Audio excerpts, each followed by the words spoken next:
Tavarimus has reminded me that it was two-pronged. Number one, kill the fly that was spreading it. But number two, kill the organisms that are in people's bodies. Fortunately, there's a medicine for that. I remember now that he has talked about it, because that's when we are talking of mass treatment. Because it is like malaria. Malaria is spread by the mosquito.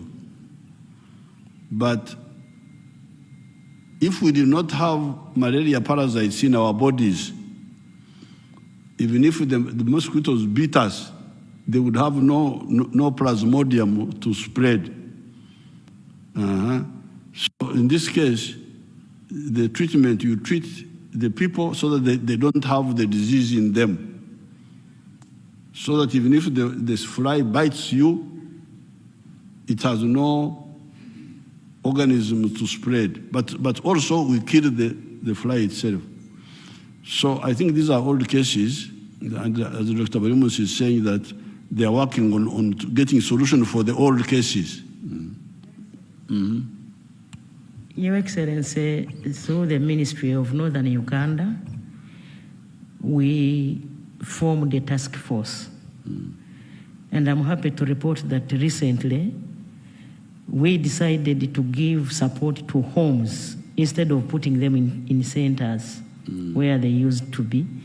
And I think this week, the State House Comptroller supported those homes with cows, so that they can now, those children who are still there can be given food, and the cows can give an income to those affected families. Support them.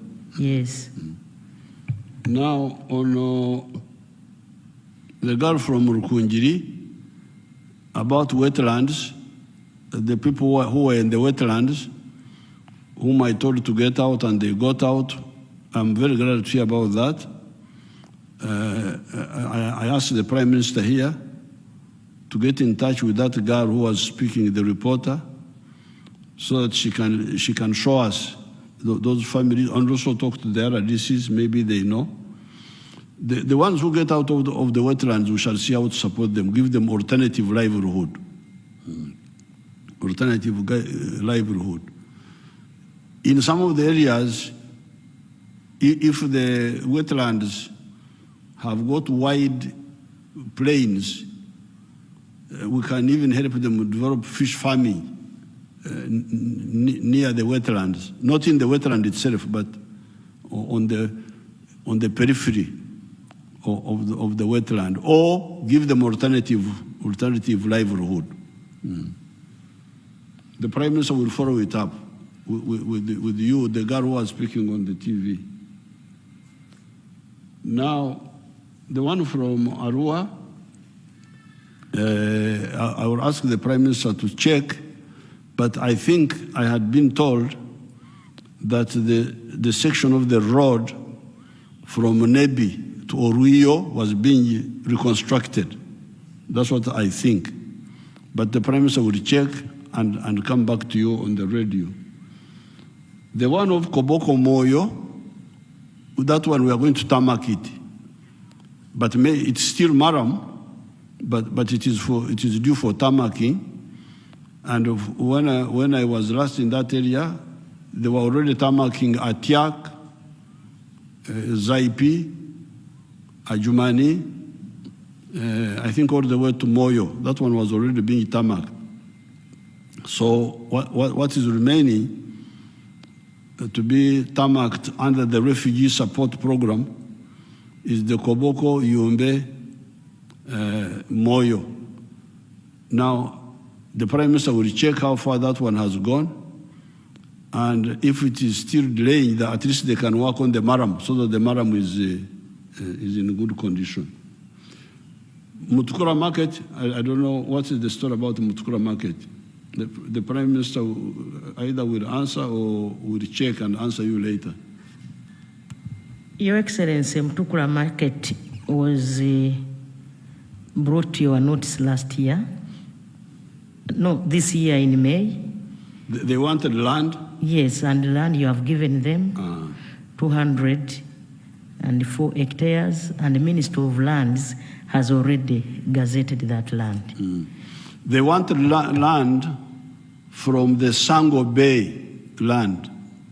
Sango Bay land is for palm oil. We want to grow palm oil there. But we cut off some acres and gave them to the border market. So she can check and come and tell you. Thank you, Excellency. We're doing well on time. So far, we have done 1 hour, 31 minutes. The next 3 questions will come from Moses Chidandi, Barbara Kaija, and Rugendo Arinaitwe. Rugendo Arinaitwe, the rumor monger? Yes, he's here. The one of, was it red pepper? Was it red pepper? Yes, it is. It was red pepper, or it is red pepper. Oh. Moses Chidandi. Thank you, Excellency. Moses Chidandi. I work with Capital Radio and Beat FM. Your Excellency, I'm reporting to you what I asked the public after I was told that we were having this meeting. I went to the public, to various places, and asked what you would want the president to respond to you if you had an opportunity to interact with him. That's what I asked. And the main concerns from the public was that prices of goods and services are very high. And the reason is that the fuel prices are affecting so many businesses that have been forced to reevaluate their business plans and how they are operating. And this is because government has not made a decision to make a direct intervention to try to put the fuel prices down, maybe in form of subsidies and so on and so forth. So, Your Excellency, I would like to know if there's a possibility to do this for at least 12 months as we see if there could be any more stability on fuel, because it's affecting even school fees. When you ask, you told us to eat cassava, for instance, but the cassava buys the same price with bread. 5 pieces of cassava go for 5,000 shillings, and that's the price of bread. School fees, they are giving reasons that the price of food has gone up, and the reason is because the price of transportation is high. Your Excellency, these are some of the things that we wanted to discuss with you again, but your seat at Capital Gang is still unoccupied. Okay. Is it Barbara? Yes.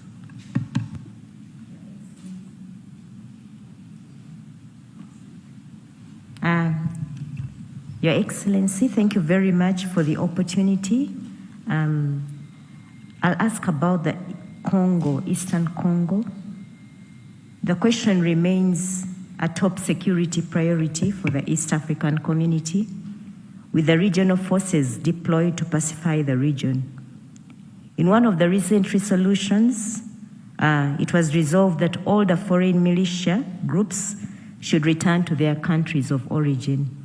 Of course, ADF to Uganda, Red Tabara to Burundi, FDLR to Rwanda. So what happens to M23 rebels? Are we seeing a full-blown war in Eastern Congo? Okay. And the other one? Yeah, Your Excellency, my name is Arnito Rugendo, and I'm an editor at large. First of all, let me first thank the forces. Use this opportunity to thank the forces for the regional peace efforts, especially in scattering the ADF and also restoring relations with Rwanda. My question is pointing you to regional security. Now, last year, Your Excellency, you told us that we would be surprised, last year about the same time, that we would be surprised to know who the real ADF is. Now, 12 months later, we see a resurgence of ADF attacking civilians, police posts, And some people think even probably they could be behind these power lines vandalization. Now, what is this real ADF according to you? Is it probably something to do with angry Ugandans about some of these issues like land evictions and others? Is it something to do with veterans?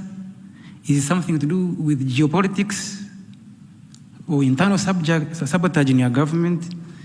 Because the reason I'm pointing you to this is that we would possibly, if we had a direction, like sort of where we know where the gap is, the problem is, so the nation would rally behind the forces to really get this problem out of the way once and for all, because it has ramifications for economics, for politics, for business activity, and even regional integration.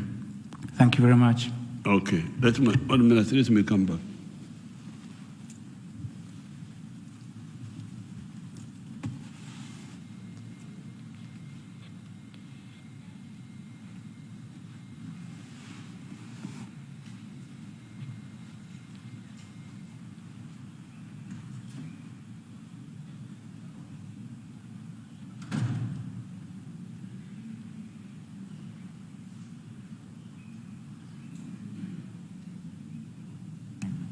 Yes, I've been guided.